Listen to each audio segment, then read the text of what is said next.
Hello, people, Laka. It's your boy Dream Chaser. So over the weekend, I decided to Teveta myself. But I said, I can't just Teveta myself. Let me also Teveta the boys, because none of us are receiving Chilangamilo anytime soon. So I went to the market and decided that I'm going to get a few things. My choice of vegetable obviously was like lumanda, eggplant, tomato, onion, green pepper. Very important green pepper. Then I also decided to go with like for protein, there was a bit of fresh fish as well. Chicken feet, chicken gizzards, chicken liver. So chicken feet, chicken gizzards, chicken liver, and then I went with rape, impua, and eggplant, nshaba, groundnuts. How can you tebeta yourself without nshaba? For spices, we had barbecue spice, masala as well. Our thickener was onga and ndio mix because we are Zambians. We love Tretkins. We had okra as well in the mix, and then we had dry kapenta. So fresh kapenta, dry kapenta, sugar, salt, soda, sweet chili, and basically it was a very basic setup. So that's what we decided to go with. Straight into preparations. We decided first we are going to clean thoroughly the chicken gizzards, the chicken feet, and chicken liver, because you know these things are a bit interesting. We had to remove the outer layers while we started cutting the rape and the lumanda. So after cleaning, we put them in a pot sharp. Then we started preparing the okra. We decided to sashila the okra, so we had to cut the okra first, then put soda in a boiling pot of water, just soda and water, cut tomatoes. After cutting tomatoes, put the groundnuts. This is a very important part because the groundnuts have to be prepared properly before you even add the okra. Of course, we put the chicken feet and the chicken liver and chicken gizzards to boil. Started stirring the mixture of the what do you call this, soda and groundnuts and blah blah blah. Then here we decided to put in now the okra because the groundnuts were red. So we put in the okra. Yeah, there was a mistake with one, you had to remove it. So just remember, you start with the soda first and then you put it in the water. You stir a bit, put a bit of salt. I like putting salt before, then tomato, and finally the okra. You see how lovely it's looking? You see how delicious it's looking?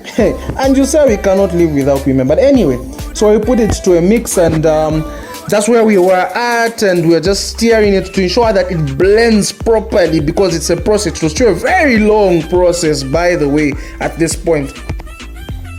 This is a very cardinal process, so you have to take your time. Afterwards, we decided to start the impua, get the impua and the eggplants going, cut them together, while still, looking at our friends, the chicken and the okra ya kusashila, the fresh okra ya kusashila.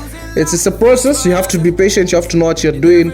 For the chicken, obviously, it's easy. After boiling, we just need to fry. So we put masala and barbecue spice with salt and brought it to a boil. That's all we decided to do. And then here, the table is a bit messy, but boys will be boys. We were making our thickener.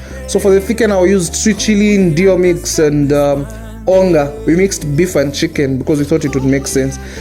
As usual, we are always going to be checking on our okra because I think it's the signature dish for this. Then we decided to make our chili paste. For chili paste, we cut fresh chili into boiled water, and then we put it in the chicken, obviously.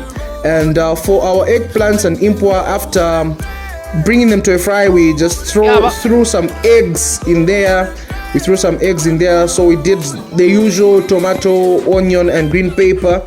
And then we decided to cut 2 eggs in, 2 full eggs. It's delicious. You should try this recipe. It's brilliant.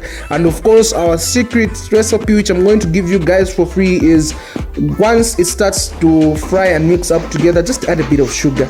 You complain about impua being bitter. Just add a bit of sugar. It's not poisonous. You won't die. It'll just make the food better. And that was the end of us doing that. Then also the soup became thick to our liking, and after it was thick to our liking, we said, okay, it's ready. Let's now go and concentrate on starting the lumanda. So lumanda, obviously, we just put soda, so we didn't see need to explain much about that. Kapenta, we fried the kapenta fresh and dried together. So mixed it. After frying the kapenta, we decided to add a bit of salt and just onion and green pepper. We didn't add tomato to the kapenta. So yeah, and then the rape, obviously, we throw in a bit of boiled water to the rape before putting it to fry. The kapenta wasn't really giving, so we added sweet chili. Sweet chili sort of makes everything become better. After adding sweet chili, I decided to test it, and you know what? It then gave what it was supposed to give. Fresh and dry kapenta, I won't advise mixing. It was a bit of of a bad decision at that point, but at the end of the day, it turned out well. As you can see, 10 out of 10. The rape as well, good. then Shima, Kawali Akama guys, you know what I mean? And the Lumanda eventually was ready. So for Lumanda, I just cooked it normally with soda. The chicken stew was amazing. The chicken was brilliant. The carpenter, that's how the okra yak sashila came out at the end of the day. It was also brilliant, 10 out of 10. And that's how the meal turned out to be. I know the explanation is not very clear, so in the comments we're going to run you through step by step how to do what to do. But basically that was our meal. So the eggplants cooked together with the impo and eggs, the fresh okra, we decided to sashila it, the dry and fresh carpenter together with sweet chili at the end after putting in a bit of curry and salt, and then obviously our rape. You know how to cook rape. I don't need to explain how to cook rape. The liver, the gizzards, and the chicken. Oh, it was amazing. And that was the matebeto, ladies and gentlemen, that I prepared for myself and for the boys. Rate this food, rate the cooking, let's see how it does. But the presentation, I promise you, wasn't as good as the eating, because the food itself was amazing. It was brilliant. I would give it an 11 out of 10, and that's not just because I'm the one that